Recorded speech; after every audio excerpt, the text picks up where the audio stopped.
Welcome, ladies and gentlemen, back to Deep Thoughts. All right, so you can see the title. Some of you might think, that's just one of those trivial topics that we all know about. So funny when I film at night and there's like shadows in the background, which you can't see after the filter applies. I always feel like I'm on some fake moon hoax set, right? It's so obviously not real. So, obviously, this episode is going to be about the fact that the news, the information that we get that tells us what's going on in the world outside of our own spectrum of view, our own sensory input, is private for profit. In most cases, right? You move around the world and it's a little bit different. I'm going to come almost purely from an American standpoint because that's all I know about. I know that the BBC is largely controlled by their state. It receives state money. But in America, it is what was traditionally called yellow journalism. Yellow journalism. Try to say that a bunch of times fast. Red leather, yellow leather. So let's just rewind a little bit here before we get into the obvious, because here's my thing. If anybody wants to watch the first 2 minutes of this and go, fuck, man, I've seen this I've heard this argument before, it's true, yeah, big deal, blah, blah, blah. We all know this. Then my rebuttal would be, well, we're not talking about it that much. Calling the news fake news is definitely an upgrade in the vernacular of mankind, but to understand its mechanisms is way more important than just calling it fake. It's sort of like calling someone who hurts animals and rapes people a dodo bird, you know. Well, he's a dodo bird. Yeah, he sure is. Now, why is he a dodo bird? I haven't thought that far. Half a chest move. Okay. How important is your reality? How important is it that when you wake up, that what you see and what you hear, what you taste, feel, all these things, be accurate within the spectrum of your existence? I'm going to tell you mine is as priceless could possibly be. I want to know what's real. Why are you a truther? If you're a truther, there's something very, very important that needs to be acknowledged. I'll put it this way, depending on how long you've been a truther, but if I even gave you 1 year, most of you are like 10, 15, 20-year truthers, maybe even further. You have battle wounds. You have relationships that have gone south. Friendships of acquaintances. You have family members who won't talk to you anymore because they think you're crazy, and that's how they find their superiority is to, again, research nothing, know everything. That is their mantra. A coward by any other definition. So if you're going to pay this price and be this truther, which I'm very glad you are, then we need to purify the water supply, right? And part of that is to understand the enemy. Let's say you're a hardcore truther. Okay, how do you find out what's going on in Somalia, Ethiopia, Vietnam, Russia, Yemen? How do you find out what's going on in those places? And let's just say it's all those places. South America, right? Venezuela, Brazil, Argentina, Chile. You would need personal correspondences in each one of those areas of the world, wouldn't you? Otherwise, you're going to have to rely on some hearsay. And as long as the AP Reuters Rothschild pay-sewer control apparatus has access to that information, it is going to get changed, it is going to get deleted, and it's going to get filtered. And maybe you have a remote clue what the fuck is going on. But then again, what do you need to know? We've convinced ourselves that we're globalists on one level, that we need to know everything that's going on. We need to fucking fight everybody's fucking war all around the world. It'd be nice if we had that many resources and that much time on our hands. But in the end, when the bill comes to pay your mortgage, your car payments, your insurance, your kids' college, the electricity, your Netflix bill, does anyone give a shit if you say, well, guys, I'm going to need a bit of an extension on that? Well, why is that? Because I'm traveling the world to figure out what's happening in all these other locations of which I have nothing to do with. Now, let's say that you fled from your country, Venezuela. You fled from Venezuela, and so you do know people on the ground in Venezuela. It is something that's important to you, and you want to rescue more people. You actually want to fix your country, but you had to leave temporarily to get your wits together. Slightly different situation. And you have people you can probably correspond with through Skype or WeChat or phone call or whatever to figure out what's going on. You could even talk in a loose code to make sure that no one gets arrested in the middle of the night for being a dissenter. But now, before we get to the news organizations that are profit-based, are there any profit-based organizations on this planet that you trust and that you could trust past the day that the founder dies? I'm going to say no. Once the founder dies, and the founder is still probably, I don't know what the odds are, but I'd say at best a 50-50 roll of the die that you're going to get an ethical company. Like I said, I thought Steve Jobs was great, got a chance to get in his circle for a few years, but in the end, I didn't agree with his monopoly ecosystem where you can't sell an iTunes app outside of iTunes, I don't like the fact that they purposely slow down my computers so that I have to buy a new one. That all happened on his watch. So he's not perfect. But overall, he was an innovator. He brought us the future. It's cool. A lot of people like that. A lot of females, a lot of males, all around the world that are like that. But as soon as they pass away, things change. Sam Walton died, I believe, in 1988. He used to come to my little store in Kansas where I used to work. As soon as he died, they took the company over, pulled the U.S. star off the logo, put the Illuminati star on there. People have it completely fucking misunderstood, but all the profits go to European banking cartel people, and the manufacturing profits go to China and India. But it's always misconstrued as, well, the profits go to China. No, dude. They go to a bunch of dudes who control the planet, and they're using it as a weapon, as Charlotte Iserby said. That started in 1973, the deliberate dumbing down of America. One of their biggest plans was to put a multinational corporation in every little hometown to suck it dry, and suck it dry for long enough that 3 generations go by and no one knows how to start a grocery store, a clothing store, right? And so when they pull out, it's going to be the sound of a big car crash of suffering, which is why we have to dig out the schematics of how to be Americans again and wherever you are. But you can't trust profit-based corporations, because if you ever get into if you ever get into the formation of a corporation, there's absolutely nothing in the corporate educational classes you can take in college, you take a business degree, that says anything about empathy and the well-being of man. It is a straight myopic thing for really degenerate left-brain people to say the corporation, the corporation, the corporation, the corporation. If people suffer, hey man, it's just like fucking Bezos, right?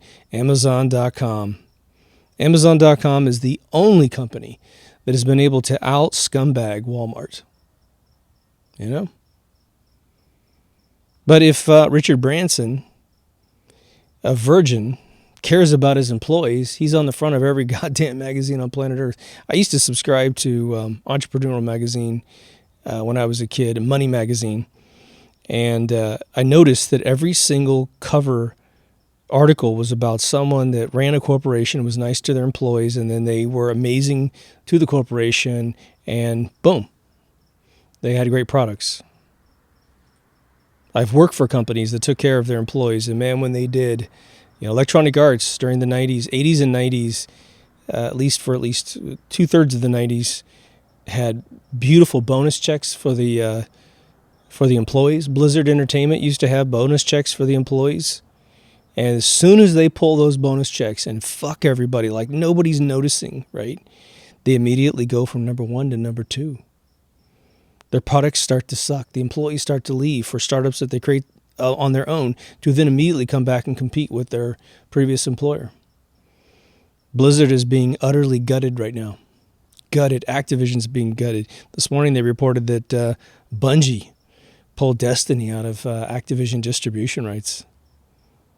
Ooh, big changes. Big changes, right? So, let's review. A corporation's only obligation is itself. There's no point when a corporation sits down at a table and says, well, we have to treat our employees right. Yes, we do. They write that down. That never happens with a normal corporation. It's how do we get profits up? Meaning, how do we reduce costs? How do we compromise the quality of the product that we have? Because it's money, money, money, money, money. Because the guy's in charge, right? It's so funny. You get these, Tim Cook, who's just a funny social justice warrior, makes 300 times more than the average employee at Apple. 300 times more. And he's crying a fucking river about socialism and, just equality, right? Isn't that fucking hilarious? Well, I want equality if I'm gay, but when it comes to my salary, the guy doesn't, I'm sure he works harder than the average employee, but not harder than a lot of these employees that are coming in weekends, making shit happen, inventing things, which he doesn't do, right? And he's no different than a bunch of these guys, right? Okay. Now, what is the news? How does it work? When you buy an iPad, well, you like what it does. You like the applications that run on it. You like its form factor. You have a brand loyalty, perhaps, certainly better than all the other tablets that exist on planet Earth that I've seen. And so you scrimp and you save and you go out and get that thing. That's pretty easy. That's a product-based business. What other kind of businesses do you have? You have service-based businesses. Well, a plumber comes out and does something to your plumbing. He plumbs you well, and it's great. Then you eat the ambrosia salad, smoke a cigar, and go home. Some of you are going to get all these references, and you're going to have such a good time in this show. But news feeds you what? Well, media, perception. They are engaging your full sensory input on today's basis, just as Marshall McLuhan, the Canadian-based philosopher, who I believe moved to the United States and taught here before he concluded his life. His arch nemesis was Jean Baudrillard, who's another genius. He's a Frenchman. So why do we consume the news so fucking much? Seriously, why do we? I do it, Jesus, but I consume it a little bit different than I think most of the people around me. Probably very similar to the way you ingest it, which is know thy enemy. You got to look. When they're pumping narratives are amazing because it's predictive programming. They're trying to tell you what's going to occur, or at least what they wish would occur. All these, truther fucking channels on YouTube predicting all of these economic collapses. Again, pawning off, day trading bullshit courses and stuff. Seriously, don't fall for any of that shit, okay? If you want to hedge your bets and diversify your portfolio, you have some cash in a safe and you got some silver and gold ingots that you possess. You go buy Swiss francs, which are little tiny things about the size between a dime and a nickel. And it's the purest gold on planet Earth because Swiss gold standards are the highest. Put them in a safety deposit box, put them in a big safe somewhere, keep it safe. But if you can't hold it and you can't touch it, it ain't worth shit, okay? But the news is there to rub you in a way that makes you have a reaction. It's sort of like the alien consciousness episode I just released. It's there to stimulate you and get you vested in itself. They'll tell you that if you live in Los Angeles, like they know there's a lot of people in Los Angeles and New York and San Francisco and various places around the United States. And so they will run articles that engage you to make you believe that in your area there's a big problem and boy, you better pay attention or otherwise it's not going to resolve itself. In the end, it usually resolves itself, and in the end, it usually doesn't have anything to do with your participation. But maybe you didn't sleep as well because they put that little riff in your brain. How do they make money? Well, there's really two main arteries for any major news network, which is they have a television channel and they sell advertising between their sanctioned, rationed fucking news. The whole thing when I was a kid about news at 11, right? They would say this horrible goddamn thing. They'd say like, meteor expected to hit your town at 10 o'clock, news at 11, And so if it's something that's fucking important and it's dangerous for mankind. There's a rapist on the loose, news at 11. It's like, okay, it's fucking 3 p.m. in the afternoon. Why don't you tell me where this fucking rapist is so I don't get raped between 3 and 11, you assholes, right? But they know that the 11 o'clock story is all bullshit. It's just there as a bunch of bait, right? How do they make money on the web? Well, on the web, they got you just inundated with advertising. The amount of advertising you get on the web is probably 20 times more intense than you get on television. What was their dreaded platform has become the preferred platform. What's the next step down? Next step down is newspapers. Why anyone fucking reads a newspaper, I don't get it. I mean, you must have a metal plate in your head and you've got a fucking Omaha Beach invasion badge or medal on your lapel or something, right? Because it is the most arcane way to get information. A day late. Why get it a day late? Why get your propaganda a day late, right? But again, it's advertising. Stuck between the pages. At least to get a comic section, right? What's the next step down? The next step down is magazines. Ooh, magazines have interesting, shiny pages. They're bound. They're actually collectible. You could put them in a box if you wanted to. And all of this comes with a brand loyalty, doesn't it? When I was a kid, I got my first TV at 15 years old. When I was in my bedroom, I had a TV out front, of course, with the family. My dad got me this TV, and I remember CNN online news, headline news, just hit the airwaves. 84, 85, somewhere in there, at least in my hometown. And so I would sit there and program with that shit on 24/7 thinking, man, I'm really keeping informed, right? At 14 or 15 years old, I had absolutely no mechanical concept of propaganda. I heard about yellow journalism, but, that was yesterday. Yellow journalism was fixed, right? Just took Woodrow Wilson using a shit ton of it to get the 16th Amendment started so we could fuck ourselves over for all of our money being fiat and the IRS coming after us with, dogs. But I built up a brand loyalty for CNN. This is pre-9/11. This is the middle of the booming 80s where culture was off the charts in America. We weren't thinking on a global level. We didn't have the internet. So it was like, okay, yeah, it's cool, man. And finding out what's going on. Mostly trivial stuff. And what's really funny is trivial things still sell to this day. They have a much deeper objective going on. And I believe I still have the episode Trauma Journalism out there. You should probably see that next. But what is it now? Any news organization that you go to, it's a little bit less on the printed news because they know that there's no flashbang effect when you read a newspaper on average, right? I mean, it might be a major headline if some super duper event happens. If Russia declared war on China, it's going to be on the front page of the newspaper. But save some catastrophic event like that, there's usually, average bullshit on the front of a newspaper. But when you're live on television, you're live on the internet, man, you can accomplish all kinds of stuff, can't you? Now let's talk about what they do, and then we'll get into we'll loop back to this profit mechanism. They love, on live news, any live news format. And again, all the newspapers and magazines usually have their own websites that correspond with that, so they're actually able to gather live data. They all have their fucking Twitter accounts and all other shit, Instagram. Mostly Twitter. Twitter's where you get to pretend like you're an adult. It's so much fun. But let's just say there's another Parkland shooting. Well, any normal human being with a moral fiber is horrified when these things occur. Be they real, be they orchestrated, be they completely fake, it doesn't matter.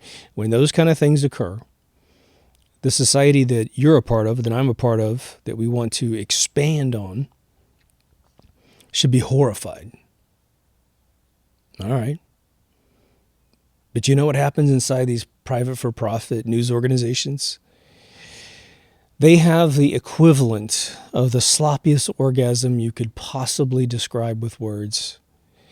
As soon as there's a Parkland shooting kind of thing, the profit margin, if they had a ticker, like, you know, the ticker that's the supposedly national debt ticker, if you had the profit ticker and the rate of change in a different ticker, right,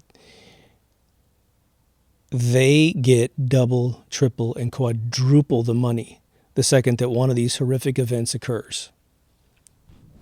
A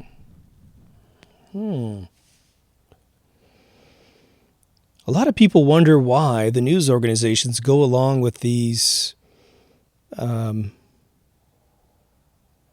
false events. Let's put it that way. I'm trying to keep the keywords out of the text, transcription text, so this thing doesn't have a problem. It's working, by the way. A bunch of people get angry at me because I haven't done a video about the day in September of 2001. And the reason why you don't think I have is because I didn't call it that day. Excuse me, I did call it that day. I didn't call it after the typical title. So if you want that episode, look up that day, and you'll find what you're looking for. Instead of whining and calling me a shill, fucking some kid came in, fucking shill, you haven't made a video about this, you know, so-and-so. Like, yeah, I did. Go look it up. So some significantly horrific things happens, and they make money. Doesn't matter if it's some kid disappearing, some college student disappearing on a vacation, a couple getting murdered in Mexico. They turn all of it into profit. Isn't that amazing? So if you've ever had a loved one that ever gets hurt in these events, and I've had plenty of people get hurt in the Vegas thing, some horrific fucking stories, let me tell you. All the news organizations made a shit ton of money off of those deaths. Don't you see, and I know I'm preaching to the choir, trust me, I'm going to say a rhetorical statement, so please don't think I'm insulting your intelligence. But don't you see how fucked up that is? Right? Private for-profit news interferes with all of the motivations of reporting the objective truth. It may not be as exciting as the truth. All right? So it's in their best interest to grab the script from some, I don't know, agency that's maybe not so much for the American people, not so much for the world people. And they're like, oh, we're going to make this event. Get ready, man. And here's what you're going to say. Da, da, da, da, da. Here's how you're going to analyze it. It's just like the philosophers that tried to stop the robot Deep Thoughts from existing in Hitchhiker's Guide to the Galaxy. And they came in yelling and screaming, don't turn that machine on. And I said, why? The machine was tasked with finding the answer to life, the universe, and everything. He goes, that's an answer that we do. We're human beings. We're philosophers. We're supposed to figure out that answer. And the computer said, hey, relax.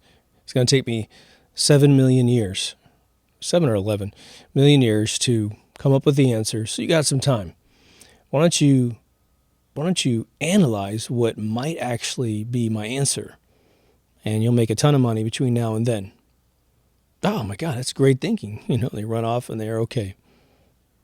So it's in their best interest to go along with all this stuff. When the BBC announced that WT7 went down, 30 minutes before it did, they're getting a script.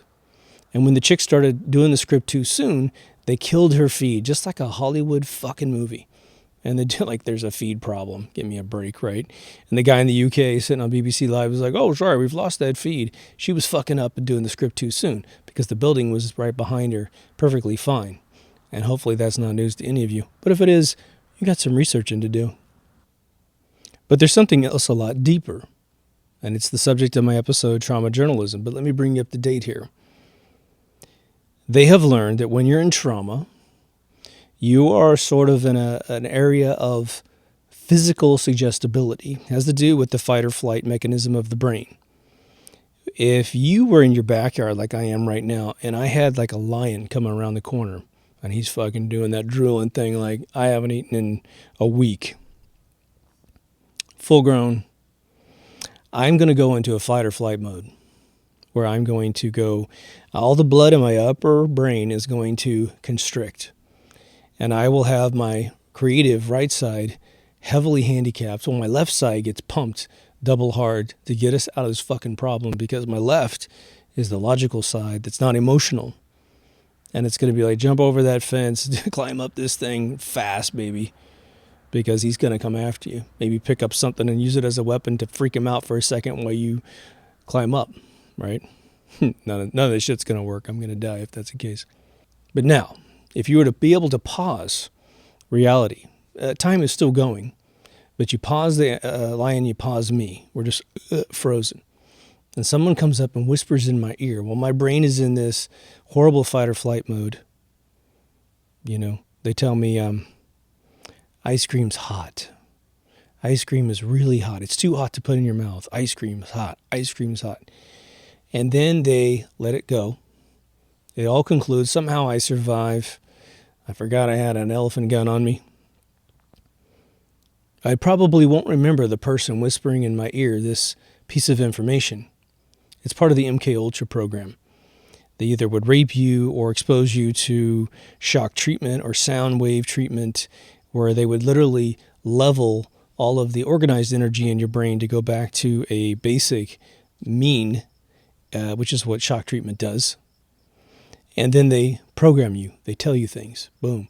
Then they let you come out of that status. You regain your identity in your brain slowly over time. They treat you like $1 million. It's completely different than that horrific room that you were in. Looked like a scene out of Jacob's Ladder. And you can't remember what they said to you. But the second they take you back downstairs in that horrible fucking hospital and they start doing weird shit to you, boy, it all comes back. Everything they ever told you. Another lion comes around the corner and I'm thinking, I don't know why, but ice cream is really hot, right? It's trauma programming, okay? When you read the news, it's very strategically organized. It is usually a traumatic story, a feel-good story, a traumatic story, a feel-good story, traumatic story, feel-good story. Or traumatic story, MK Ultra programming story, traumatic story, MK Ultra programming story. It is essentially anything to shock you. I mean, the news is getting horrible nowadays. I turned on the news today, and it was like an 8-year-old boy had been impaled by a bush or a tree or something. The kid had like a 2-inch thick branch come through his back on his right side and go out the front of his body. He survived. He's fine. But, man, they showed the picture of this damn kid just impaled. Now, I've seen that for adults, but it's much different to see a vulnerable child. The kid was so cool. He walked his sister home from school. I don't know how the hell it happened. I didn't read the whole article.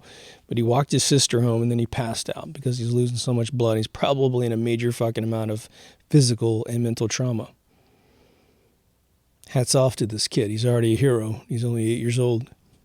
But next to that is like other propaganda about what I'm supposed to believe about politics, about a politician, about a world policy, about, anything. Many of you are familiar with Project Mockingbird. It was a mid-50s program developed by the CIA that said, we're going to induct news reporters into our organization. They're going to learn how to lie, and we're going to put them right back out there to corrupt the news. They're going to tell you what we want you to hear, controlling the entire narrative of published yellow journalism and then on-air personalities. They also discovered that people develop loyalty towards news announcers. I talked about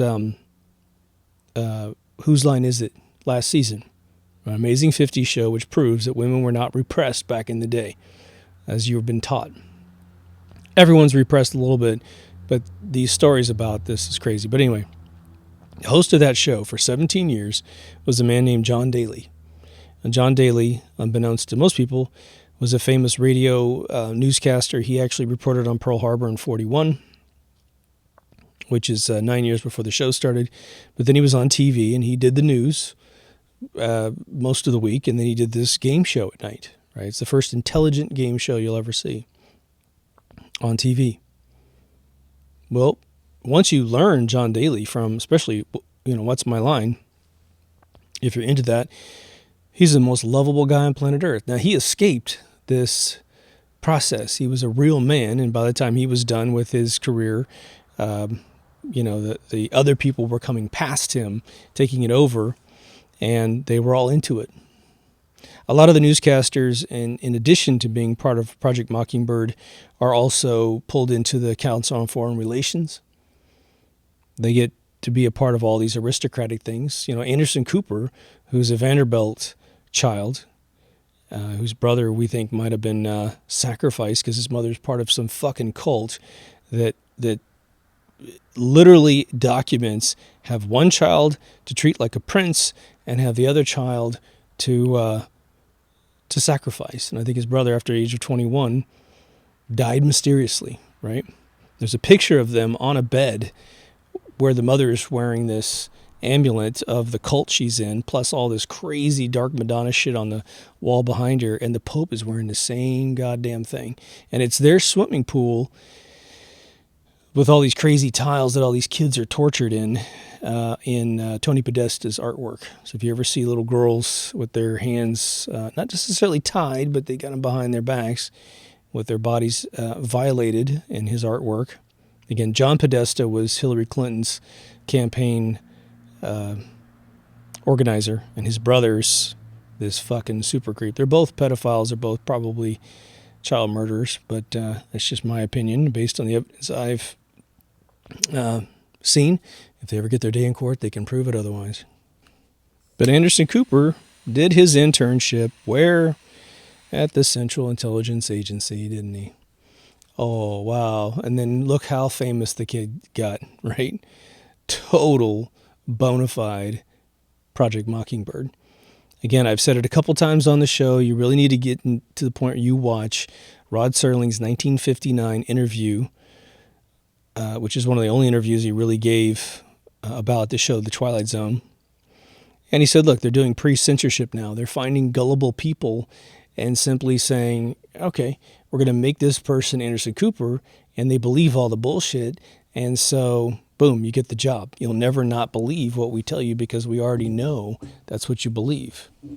I dated a girl whose niece was being inducted into the same organization, and she would come to the Thanksgiving dinner with them, and they were so pleased that she was in this thing because the whole family was military. I mean, I was military too, but I woke up. But they said, well, what kind of questions are they asking you? Because this girl was like, getting interviewed for like 6 months. And they said, well, they want to know what I thought about that day, the September 11th day. They wanted to know that I knew who did it, which is the official fake news about who did it. They're asking this kid to go along with every fucking narrative that they've invented over the years to make sure that she is as gullible can be. And they found the right person, super academically brilliant, but she's just dumber than a fucking bag of hammers, right? And will remain dumber than a bag of hammers unless she fucking wakes up, which is going to take some major event that most likely will never occur in her lifetime, unless something really changes in this country. But then how does the news get to us if it's not going to be profit-based? Doesn't someone have to pay for it? And then even if you created some slush fund, like let's just say the government of the United States of America said, okay, we are going to make a fund. It's going to be $10 billion a year, and we're going to allow individuals to create news organizations, journalistic news organizations. They are going to be nonprofit, so they get a very meager salary. In fact, we're going to make sure the salary actually hurts a little bit. No one's going to be making $1 million. What the fuck? I don't know. Anderson Cooper's salary is like, what, $60 million a year or some God-forsaken amount of money, maybe even $100 million. It's some ridiculous amount of money, like the guy needs any more cash, right? And let's just say we create a constitution of news, how a story is found, how it is vetted by other people. Sort of like peer-reviewed documents, right? You can't just say jelly beans cure cancer until you actually do some lab studies and prove it, right? But now here's the problem. If it's a independent group of people, several different independent groups, they don't have anything to do with each other necessarily. What stops corporations and controlling bankers and all kinds of other forces from putting together a cabal of individuals that will pretend to be unbiased, but still bring us biased information? Well, the solution is actually already happening, but that ain't the solution. The BBC tries to do this latter example that I gave you. They have state-funded news. It's all under one roof, called the British Broadcasting Company. You know, they have like Channel 4, which is the fun channels where they create some amazing freaking shows, man. It's truly fantastic, some of the stuff they create. But you can't do a hit piece on the monarchy, because the monarchy has people that read the shit before you get greenlit in the BBC. Plus there's laws that say you can't touch these people. Way to go, Britain. Way to go. So what's actually happening now that works? Well, it's not foolproof by any stretch of the imagination, but it is the way that everyone catches the fake events, the crisis actors, right? The people that have been 4 different things at 4 different locations, and you better believe this season we're going to do a hit piece on them. But we have organizations, websites, I should say, that support uploading videos of individuals experiencing things all around the world. I don't know if many of you follow the Q movement, but there was a point where not Q necessarily, but a bunch of the surrounding folks that support him bumped into the scandal that went down in Haiti about maybe 4 or 5 months ago. The United States military actually went down to Haiti and secured the airport. There were massacres going on this particular weekend because some protesters got tired of some of the, what was reported by them, and I'm just repeating, the child traffickers related to various foundations that were down there ripping people off. One of the foundation leaders ran for president last time. So these people who are largely unarmed, they were protesting in the street because some people had been murdered who were a part of, I think they're being murdered on both sides. The foundation people were being murdered, and people who were going to be reporting on them got murdered. But they ended up killing several dozen people in the street, and people were filming with their telephones. And those videos, boom, went right up to the web. And there was a woman on a Twitter account that grabbed a bunch of them and reposted them. And there were some horrific things that were happening in the days following. How they got rid of the bodies was straight out of Deadwood. And I mean literally, for those of you who've seen that series, woo, it was that kind of thing. There are arteries like, obviously, YouTube. Now, YouTube gets heavily censored, but they usually only get censored with a couple different things. You mention some sensitive words, and they will demonetize your video, trying to basically warn you. Don't go too far off the rails, otherwise we're going to make this a nonprofit for you, right? The other one is that if you steal someone's content, then they'll do a copyright strike, and they can either take your video down, which has happened to me a couple times. God bless that 1996 David Copperfield footage I used. Holy shit, unbelievable. But the other one is sites like liveleak.com. That's my personal feeling that LiveLeak, because LiveLeak has featured videos, right? They'll pick something and they'll feature it. They do express a bit of a bias within their featured videos. But, okay, everyone's going to have their bias. I got my bias, right? I don't hate our president, right? So that's my bias. But if you just watch everything that comes through LiveLeak, you get to see all the feeds. And there's about 15, 20 videos that make it to the main feed, which is featured stuff. And then if you go into just submitted, which is a tab across the top, you do get a lot of crap because everything's free. You know, you can just keep uploading stuff. You can link your YouTube video in there and that kind of thing. But there's a lot of truth in a lot of these posts. Twitter's a platform where you can upload a video. For the most part, you can get it up there. I've seen some outrageous stuff. For all of the censorship they did on Alex Jones, man, they allow a lot of stuff up there. Like the woman who posted all the things about Haiti. Super graphic shit, man. And they let it up there. All right. So there's a dude named Kim.com. Kimdot. His last name is .com, so he changed his last name. He's I believe he's German-based or Austrian-based. He's German. He's a big 6'8" guy. He's a big, lovable teddy bear. He used to be I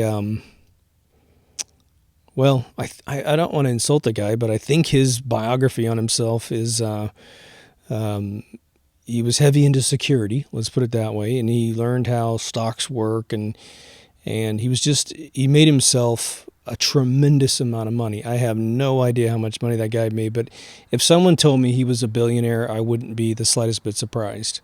He made the website called megadownload.com, which was hosted in Singapore and allowed anyone to upload anything. And he had it so encrypted that he could find out what you uploaded, unless you publish the video or share the link with him, right?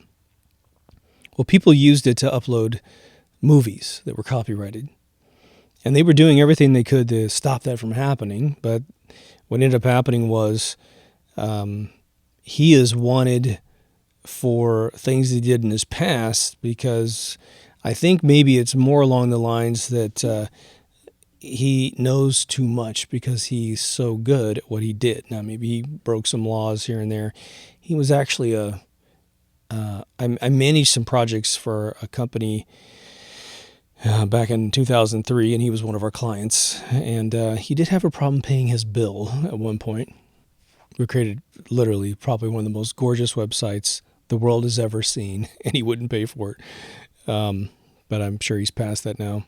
But anyway, the reason why I mentioned this guy, he lives in New Zealand right now, which is literally a country that was created to host the Five Eyes. He's there because there's no extradition. New Zealand is rumored as the place where all of the politicians of the world that fear being detained and sent to Gitmo will go to live. That's hearsay. I don't know if that's true. But definitely extradition is not something that they do. He lives in this incredible compound. He was arrested the day that Megadownload, was shut down. It was a completely illegal seizure of his website. The FBI and the CIA all lied to local law enforcement, and they went in and literally bolt cut the wires to his server array. And he's been fighting this case ever since that happened. Now, about 5 years ago, he created a replacement. And he made it further encrypted. You can put all your stuff in his cloud. It's amazing. He is telling on his Twitter account, if you want to follow the guy, he's probably one of the people worth following on Twitter. You won't agree with everything he says, but then who the hell are you going to agree with everything that they say, right? Certainly not me. But he is telling us that this year, in 2019, he is going to launch a brand new social media platform that is going to replace YouTube, Facebook, Twitter, and Instagram. If there's anyone on planet Earth that can do this, it is him. He has the money. He has the resources, the people. He's got some of the most brilliant programmers on planet Earth in his organization. And he says very explicitly two things that are very, very important for us, perhaps to solve the problem that we're dealing with. And again, there's always going to be a corrupt faction uploading, disinformation, that kind of thing. But together, I think if we compare it to the other resources that we have that are actually on the ground and not someone like fucking Jim Acosta, just showing up and doing some shitty video on the border, we'll be able to see what channels are real and which ones aren't. But he said two things. One, you can upload as much as you want. which means I can put this channel on whatever channel he or whatever service he creates, because right now I can't put Deep Thoughts almost anywhere because the videos go over an hour and everyone has this 1 hour limit, which sucks. Vid.me gave me a chance to actually upload because the founders saw the channel and was like, this is cool. You have an infinite account. It's awesome. I really miss them. But the second thing he said, which is so important, it's the First Amendment of the Constitution of the United States. He said there will be no censorship. There will be freedom of speech on this platform. And that is huge. If this guy launches this year, it will be the absolute perfect timing for folks like us seeking the truth and trying to get around fake media. What we have to do is absolutely hobble them from the ground up, right? We have to replace these things. If you think about it, think about how the web unfortunately destroyed brick and mortar stores, right? Nobody wants to go down to a store and try something on, which is not really true. It's still a novelty for a lot of folks to be overwhelmed with your job and your responsibilities at home. And so you just get on like, look, man, I need a new toaster. Let's just fucking get it right now because I'm exhausted. You know, that extra little stop at Walmart or Target, wherever you're going to get that toaster. Unfortunately, it's not the mom and pop shop that sells them. It's just too much, you know. When my kid was really young and I was a single dad, I had to go pick her up, and then we had to go to the grocery store. Then we get to go home and eat, right? Well, my kid's tired. You know, she's literally maybe an hour and a half, 2 hours from going to bed, and now I'm pushing her around in a shopping cart, and she's bored out of her mind, right? And so we ended up figuring out how to play some games in the store that didn't disturb anybody in the shopping cart to keep her busy.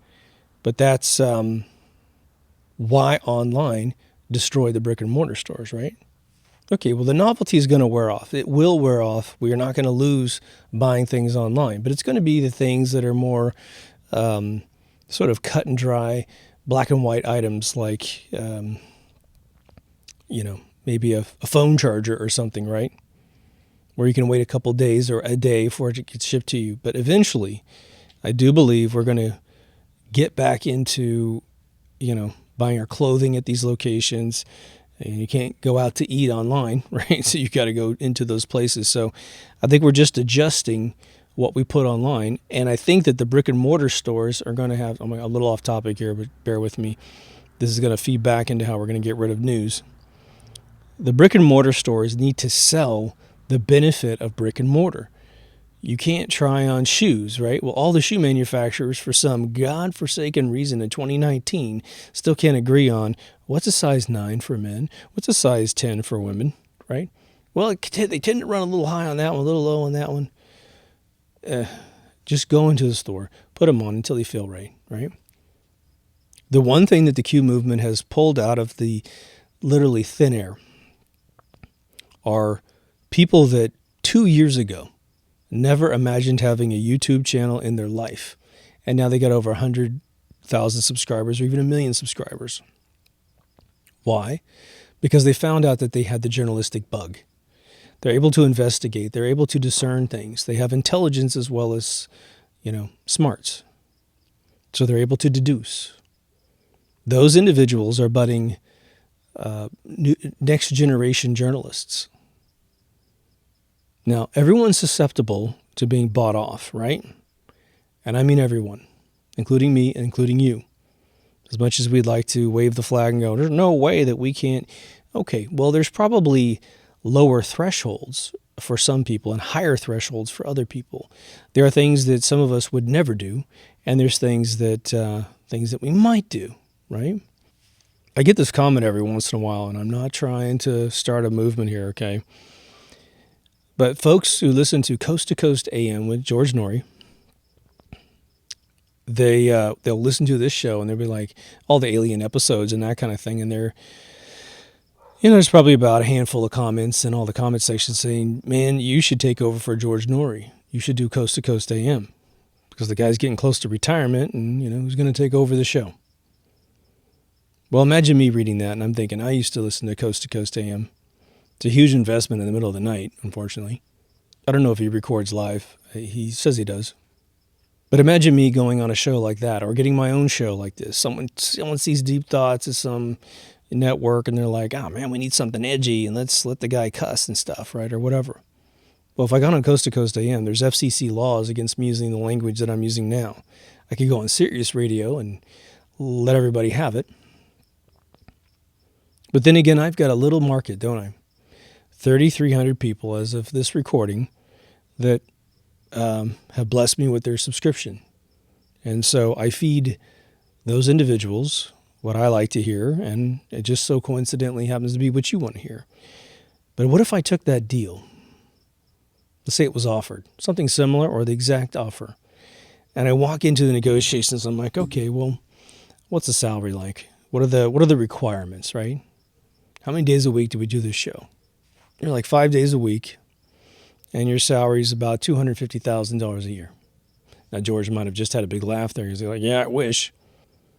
And then they say the magic words. But you remember Joe Rogan, who believed in the moon missions being fake, and then he syndicated his show and made nearly $10 million. As the rumor has it, was $7 million. And then all of a sudden he believed we went to the moon. He's allowed to bring in Graham Hancock and talk about doing acid and DMT, but he's not allowed to talk about certain things. So if you're on this franchise, man, the franchise, I don't even know when Coast to Coast AM started, but it's I think it's at least 2 decades old, maybe it's even more. They're going to say, we don't talk about these things. It's not part of the format. It's not part of the listener base. It's not that we're trying to censor you. It's just nobody wants to hear that crap. Okay. Now, I look at my life, I'd rather do something else, quite frankly, but I love this show because I can do it in the middle of the night, middle of the day. I can smoke a cigar at 6 a.m. in the morning. I can do 2 shows in a row if I want. I get to release them at whatever pace I want. I control the editing. I control the topics, and we stay real on the show, right? If I want to cuss because I feel like it, there you go. I live in a free world. It's beautiful. No one comes and gets me in the middle of the night. I have never, ever, ever had a single communication, and especially MK Ultra Radio, the show I had before this one, which was way more controversial. No one's ever contacted me. No one's ever threatened me, ever. Just a few colorful comments in the comments section, which are almost more funny than they are frustrating. So, but someone could probably say, okay, you put your 2 cents in, you're going to leave your episodes up there. Why don't you finish season 4 and then quit? And we'll give you something else in life that you want. You'll have plenty of money. You'll have that nice Newport Beach house, and we'll get you your Lambo, and we'll get you your Bentley, or whatever the hell you want, you pick. And with those tools and with your looks and your brains, you'll be able to get everything else you want, but we'll make sure you stay employed. What do you say?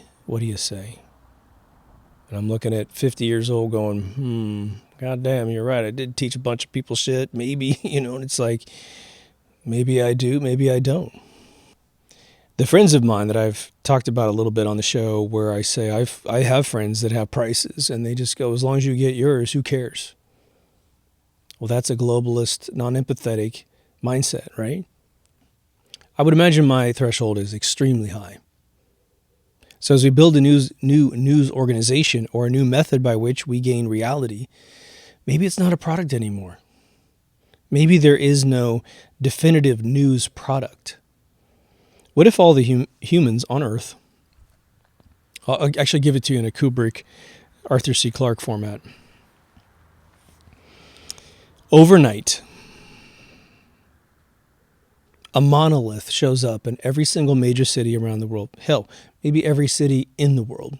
A little village in Scotland, my little hometown in Kansas, one here in Huntington Beach. And it imbues mankind with telepathic communication. Not that horrific every single thought crap, but just an overall mean of consciousness. And we stop having wars as much, because then we find out that we really don't dislike each other. Those that are the black sheep of our society that do want us to war, well, they They stick out like a sore thumb, but maybe even they transform. They're like, oh my God, I just missed out on empathy. My parents, didn't get along. That's what the Great Awakening is being created by, is all of this homogenous information that we're getting. We're learning about Russians and we're laughing at anyone telling us that they're bad, right? It's also exposing the Democratic Party in the United States of America. It's amazing how much these motherfuckers want war. Trump pulls out troops from Syria and you never saw more, hippie peacekeeping, independent party people, Green Party and Democratic people scream bloody murder that we're not sending our soldiers off to die, our young men and women to go off and die in these wars, to create potentially horrible records in their brain that they've hurt people. And they get back and they're no longer 20 or 19 through 23 and they're like, what the hell was I doing? They told me these people were bad. I was really good at shooting a missile or a fucking drone rocket or shooting a pistol or a gun, and I killed these people. I don't know what I think about that anymore. Was I being told the truth? And then imagine you were lied to and you did these things and it bothers you. You can't go back and undo the past. You can't bring people back to life. And you know that you don't know their relatives. You'll never go back. You're not going to circulate back through the theater of war because you're older now. And so you're like, oh my God, there's someone telling a story about me killing somebody. I don't want that history. And so as we communicate with each other, we're erasing those archetypes from mankind in general. Right? It's a beautiful thing. And we're now learning about the revised history. We're learning about who the enemies really are. And again, if I get this stuff in the comments all the time, I'm just going to make this as generic as possible. If you're towing a conspiracy of who destroyed the world, it's like who destroys the world on a daily basis. It's like 15 to 20 years old. And the buzzwords that you're using are part of that era of conspiracy. I beg of you to check yourself before you wreck yourself, okay? Because you're probably being duped because you're sitting in, or put it this way, when you got that opinion, all right, and it probably didn't stop until maybe like 5 years ago in my research. The people that are the sort of lowbrow, knee-jerk folks. Now, we say Rothschild a lot, but, when we say that one name, we mean all of the oligarchy and aristocracy that are like them, right? But when you take the conspiracies from those other moments in time, what you're doing is you're taking it from the highest peak moments of fake news and fake narratives, even in the conspiracy disinformation world, and you're latching onto it and then repeating it, right? I will tell you this, because I get this comment a lot. It's recently too, a lot of just a whole batch of them came in. I don't know where the hell they came from, but they'll say, you haven't accused the so-and-sos of being the evil ones in the world. And therefore you're a shill because you're inadvertently defending them by not calling them out. Okay, I'm going to make a little deal with you guys. It goes like this. And again, most of you aren't this type of person, but in the off chance you're one of these kind of folks, or you know someone like this, I would say this. I have done my homework, people. I have done my homework talking to people that know a lot more than either one of us. I do firsthand interviews that I don't share with you guys, right? And I don't want to make him fucking stupid Alex Jones lie moment. So this guy's, I talked to Q, man. Look, man, he's bullshitting. No, I don't know who Q is, okay? But I would say that I have not found especially a race of people in this world that are more evil than any other race, okay? The one I belong to is pretty powerful and pretty in control and pretty goddamn evil. Just those ones in the oligarchy, aristocracy world, they're not us, right? I might share the DNA, same origin in the world that these people share, but they're not us. They're not those people that live in the indigenous country over there. They are on a different level of fuckery, as we like to say on this show, right? But if I thought there was one centralized cabal in one place over there on the other continent, I would have called it out by now. Okay. I will most likely do an episode where I share a big bucket of information that I have on this, but it's a very complex topic and it's very difficult to explain because a lot of people don't want to listen to you. Now, can you go back in the history of every single race on Earth and find religious beliefs and doctrines that were written a long time ago? We're talking 2,000 plus years ago in some cases, where they validated really horrible shit against mankind. Answer, absolutely. Does that mean that the people that are current, quote unquote, biological descendants of those crazy people still have those doctrines? Of course not. You would know, okay? But here's what I want to make sure that you understand, and I know you do, but I want to bring it to the forefront of your mind in case it has, over the course of years of being inundated by a ton of things that are maybe more important in some cases or more interesting to you, right? Maybe you're a moon person. Maybe you're a flat earth person. Maybe you're a satellites don't exist kind of person. And so that's your forefront. That's your foreground information that you're most interested in. It's the most alluring mystery for you. And so these other things go to the background, like private profit news. You know it's fake, and you read it with a discerning eye nowadays, I'm sure. We need to understand that information that comes to you that is attached to profit and attached to the Five Eyes and attached to the banking cartels, who again, Reuters bought AP in 2004, as I understand it. Well, there you go. That's all international news around the world. It's owned by one organization.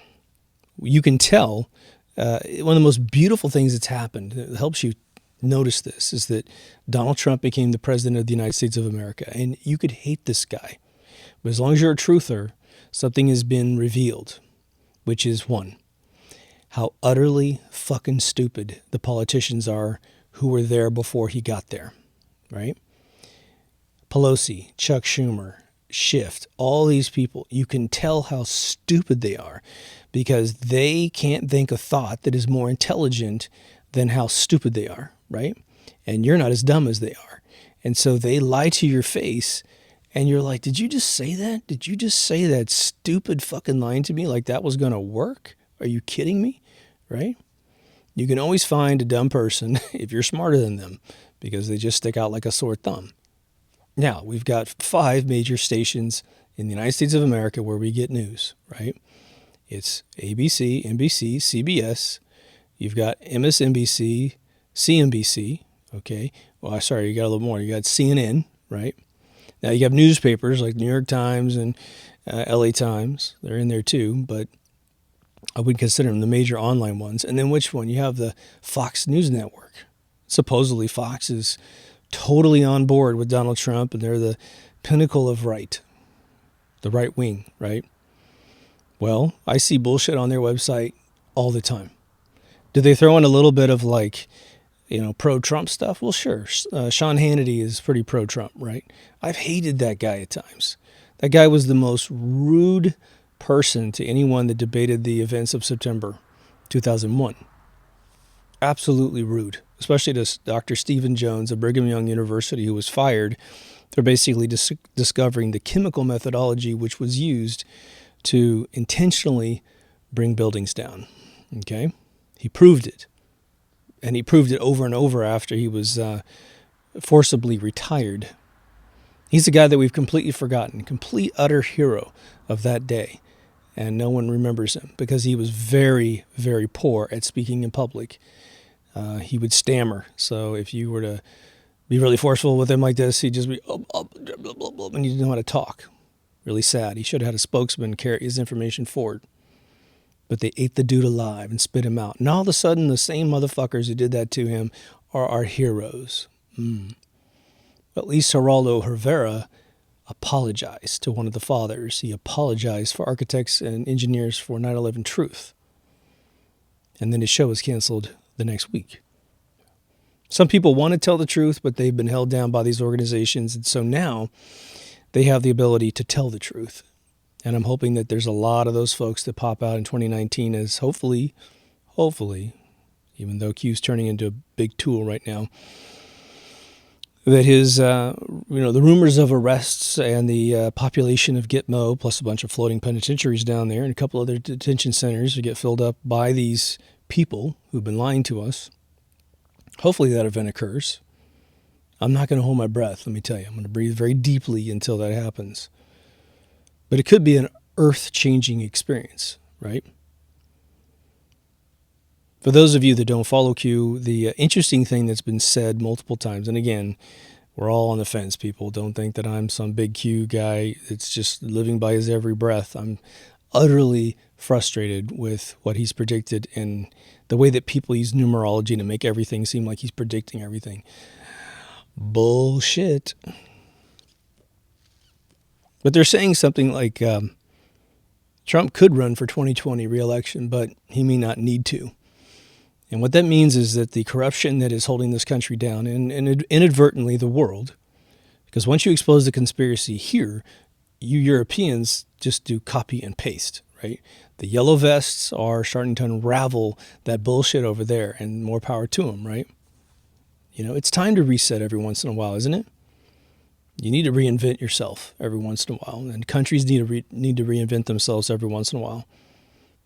But they're saying that if the arrests were to occur, that he doesn't need to run because things will be stable. I think most of us, if he was able to pull that off, would want him to run again simply because we need more change. It's, you know, you can't have 100 years of corruption and fix it in 4 years, you know. But we're trying, right? Everyone's trying. I need you to look at the press and simply say to yourself every single day, and to everyone who's willing to listen to you, and be careful, right? Don't go out and tell people that don't want to hear what you have to say in a violent way. You know, like they will get violent towards you, or you might get more, you know, aggressive towards them. Work with people that are on the fence. I've got a buddy of mine who's one of my best friends in the entire world, and he beautifully sits on the fence. He's like, look, I'm waiting for the arrests. I want that to occur more than you do, but I don't see it happening. I'm like, yeah, I know, man. But private for profit and news mixed together is a formula for propaganda. It is probably the alchemy of propaganda. And that's something you need to understand. If I said, look, I'm going to make you the best fruit drink you've ever had, and you go in with me to the kitchen, and I'm fucking blending all kinds of fruits and vegetables. Oh, man, this celery's going to do this amazing thing to your palate. But the very last second, I pull out a bottle of Drano, and I pour a shot glass of Drano, and I go, here's the final ingredient, douche. And I put it into the pitcher that I'm blending. You're going to look at me and go, what the fuck was that? Oh, no, it's great for you. It's good. Oh, it cleans you all the way out. And you're going to, yeah, it's called I die, or you fry my esophagus, right? And you won't drink it. Okay, good. You're smart. Now, don't drink any news anywhere at any point in time. And I mean any news anywhere, right? Have a conversation. Use your smarts, meaning everything you've memorized and repeated about the world, and your intelligence, which is your power to deduce, and ask yourself questions constantly. Again, YouTube channels and also these video sites are a great way to hedge your bet. You know, none of us are going to probably know the complete truth, even if we were there, right? Think about it. Name any massacre that has happened in the United States, which has largely slowed down, thank God. But name any of them to yourself and say, if you were there, standing on the sidewalk or wherever the hell this thing occurred. Again, I've talked to 3 survivors of the Vegas thing, and I've got close friends of mine that lost loved ones at that event. I mean, that shit was real. Why it happened is completely different than what the public was told. Okay.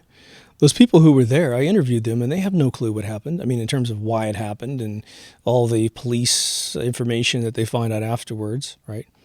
You know, the time of death for the guy that supposedly is a shooter, the coroner made him die around noon that day. That's the official news on that dude. Okay. So how the hell did he die at noon, but he pulled a bunch of triggers around 9 o'clock that night? Right? I know the whole story about the 2 princes fighting each other. I hesitate to do those episodes because that's what got, Mr. Jones in a lot of trouble. I'll find a way to sneak it in. But it's a poison. It's a poison. But one of the things that might do you a lot of good is to worry about your local community more than you worry about other local communities of other worlds that you have never been to and never will go to, right? Sure, when I see Paris burning because the yellow vests, are out there fighting for freedom, fighting for their nationalism, saying, look, I'm French and I want to keep my country French, right? I want my culture to be preserved. I want my DNA to be preserved. I want our population to go from a declining population to an increasing population. And then we'll figure out a way to hold once we get to some, maxim. But I don't want all these immigrants in my country. I don't have anything against them personally, but this is my country, and they got their own land, and they need to go and fight for what they like in their land, right? One of the weirdest things about first world countries versus third world countries is that first world countries have citizens that will fight for their country. They wouldn't think of being anywhere else. But a third world person, it's like they give up automatically. Fuck this place, I'm out of here. I'm going to those first world countries.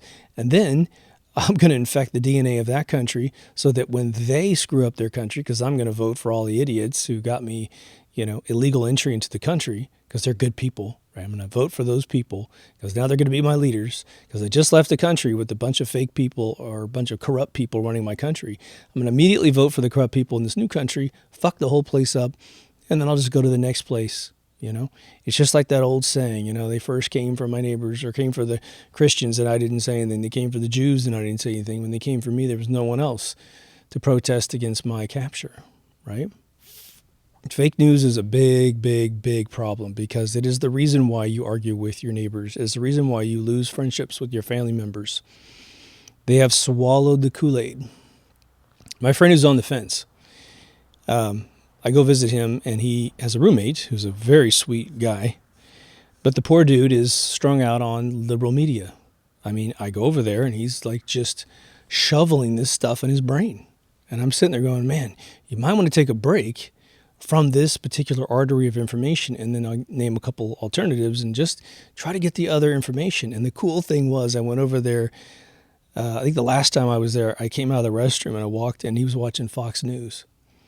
And again, they're fake news as well, but it was interesting that he branched out and he looked at what he would think would be the enemy. And it was interesting. It's interesting for him to get both sides of the fence. Now, it's both sides of fake, but whatever. It's a start. It's his brain changing, right? It's a beautiful thing.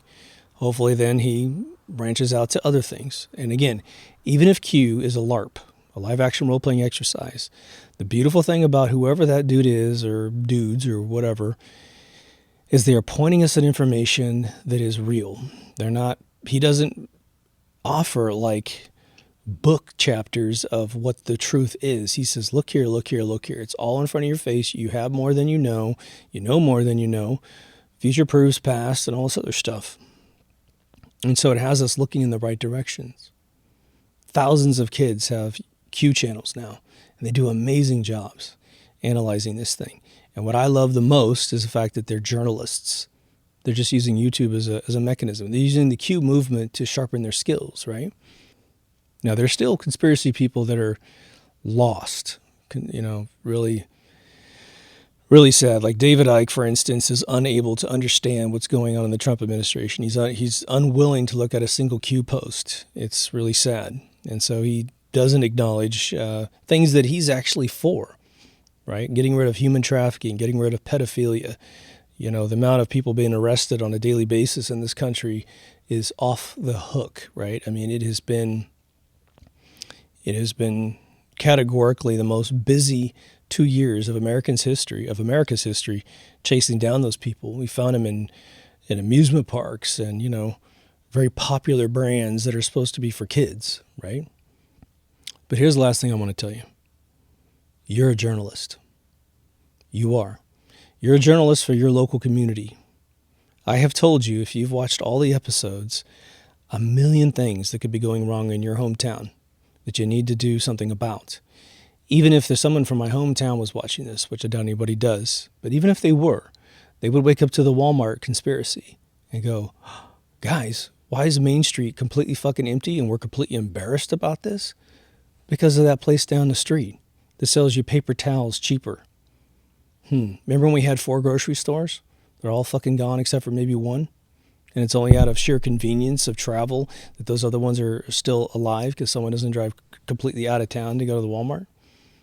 Most of them will because it's only 5 miles square. So know that you can put some skin in the game. You can create your own YouTube channel, or if nothing else, you can comment and enlighten someone else. Have a conversation with somebody. And, use discretion. You might say, look, here's what I do all the time, especially when I want to describe Q to somebody else. I sit at Smoke Lounge, right? And there's people come in from all travels of life, and you don't get them all, but you'll sit down and go, I know this sounds crazy, but we've done a lot of due diligence on this. And the more they hear you speak intelligently, they start to trust you. And you're going to be careful because teaching is, again, the biggest liability you'll ever have in your life, right? Misleading someone, especially a child, is probably the greatest sin on planet Earth, right? But you say, look, there's this, and this, and this. And this dude is waking us up to all this stuff. And if nothing else, we're waking up. And that's the most beautiful thing. We can now see the corruption clearer than we've ever seen it. We now know more about how the DOJ works, the FBI, the CIA. We know how those organizations work better than ever. We now know what the NSA is versus the CIA. We know what a FISA warrant is and why it exists and why there's a secret court that grants those those investigative explorations and data gathering of the NSA, right? I went back and forth on the NSA. I didn't know. It was like, man, it seems like a corrupt organization. They're violating the Fourth Amendment. I still have a problem with that.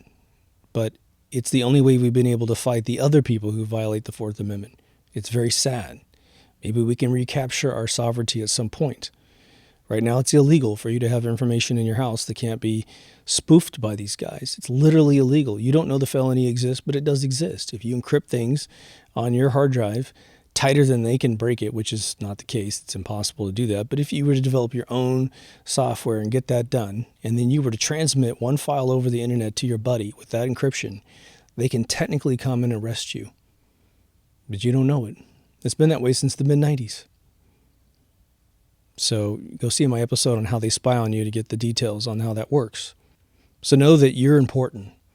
If you ask yourself, what can I do? Well, first thing is wake yourself up and then go to the next low-hanging fruit in your people circle, people who trust you, and say, look, I was just like you. I was asleep, or I thought this was true. Use the word asleep, and you go, I started doing this investigating, and by God, this stuff is right out there for you to see. And they're, blatant in your face. When you read the Arab Brotherhood website, it'll blow your mind. It's full infiltration. It's converting you to their technique. It's instantiating Sharia law all over the world. You need to figure out whether or not you want that. On one hand, we got liberals saying that women are exactly like men, regardless of training or qualification. And on the other hand, they're getting destroyed by Sharia law. Well, take your pick, man, because you can't have both, right? I'd rather support equality through modern first world country methodologies than you going back 2,000 or 3,000 years in your rights, getting castrated and or circumcised, I should say, and getting murdered by your husband because you lipped off to the guy because he was being an asshole. But he can legally kill you. It takes 2 women to fight 1 man in court. Unbelievable. It goes on and on and on. Fake news is how they are programming our minds to accept all the lunacy of the world. You are what you eat, right? You are what you put in your mind.